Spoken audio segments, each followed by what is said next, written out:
Hey Best Fiends fans! My name is Megan and I am from the YouTube channel Insomniac Stream. Today's video is all about a moose illusion face paint, much like the Quincy one I did back in October for you guys.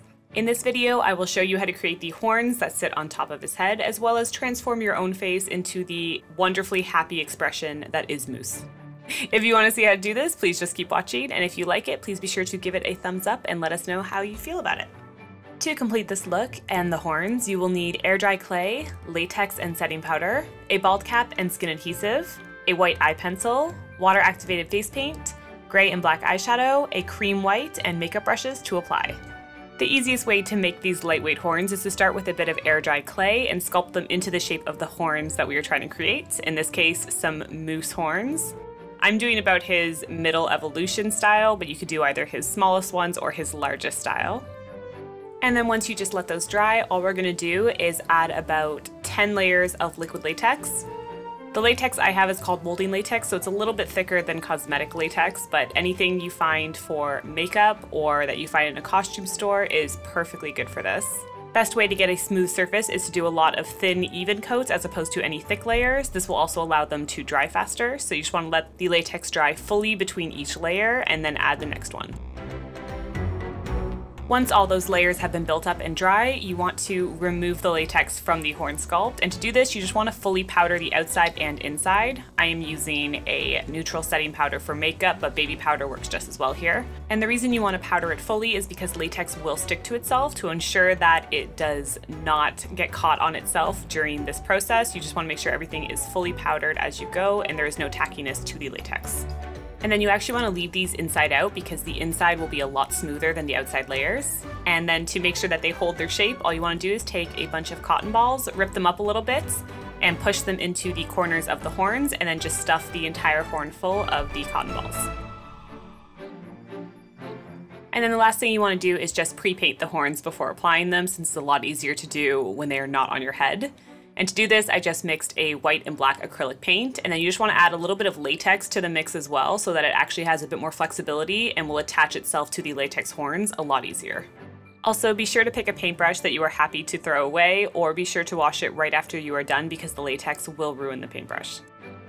And now that the horns are fully prepped, we're ready to jump to the makeup, and for this, the first thing you have to do is block down your brows and add a bald cap. For my brows, I just did the glue stick method, which is adding a little bit of Elmer's glue stick and some water to your brows until the hairs are fully covered, and then applying my bald cap. And then just to help blend down the edges of the bald cap, you want to do about 7 layers of liquid latex around all of the edges, and then just powder them down to get rid of any tackiness.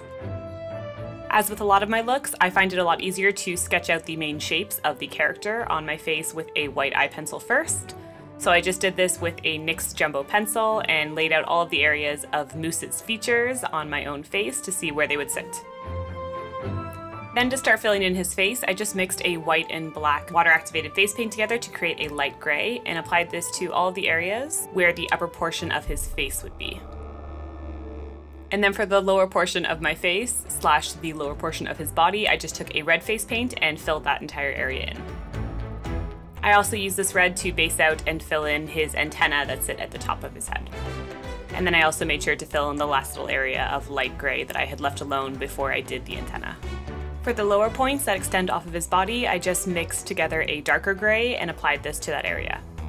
Then with gray and black eyeshadows, I started adding definition to the face. I started with the lines on the lower part of his body in the red area, making sure one kind of blended along the lines of my lips to help hide them a little bit better, and the one just below my chin, as well as along the edges just to better define them. Then with the lighter gray shadow, I just added this to areas around the face that would naturally protrude, like the brows or around the lips. I deepened the shadows for areas like underneath the brows to add shading where light would hit, as well as along just the edges of the forehead and sides of the face to give a little bit more shape to the face. Then here is where the horns come into play that we made at the beginning of the video. I figured out where I wanted them to sit and used a little bit of skin adhesive, this is just Prose Aid, to attach them. Because they're so lightweight, they will easily apply and then stay in place. And then all you want to do after that is go ahead and add black all the way around the face that we have created on our own face, and block out everything from our ears, chest, and neck. Then to create the illusion of Moose's eyes on top of our own, I just took a white cream makeup and applied this with a stiff synthetic brush. Once you have this applied down, you want to immediately powder it. That way you will set it in place and will not have to worry about it creasing as you open and close your eye. And then to really define everything and bring the entire makeup to life, you want to go ahead and outline everything with a black face paint. A small detail brush will help make this easier for you, and just go over all of the lines that we've already created.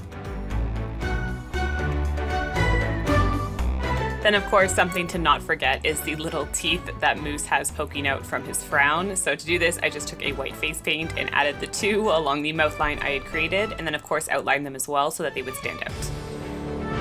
And then the final step is to add the pupils to the eyes to give that full Moose frown. Again, just use the black face paint here, and then added a little bit of blue face paint on top just to give a little bit more dimension, but a totally optional step.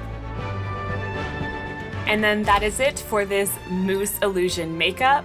If you did enjoy this one, please be sure to subscribe to the Best Fiends YouTube channel. And if you want to see more fun makeup creations, feel free to check me out at Insomniac Stream here on YouTube. If you would like to see more videos like this, please let us know in the comments down below and what characters you would want to see brought to life. That is it for this video, so thank you very much for watching, and we will see you next time.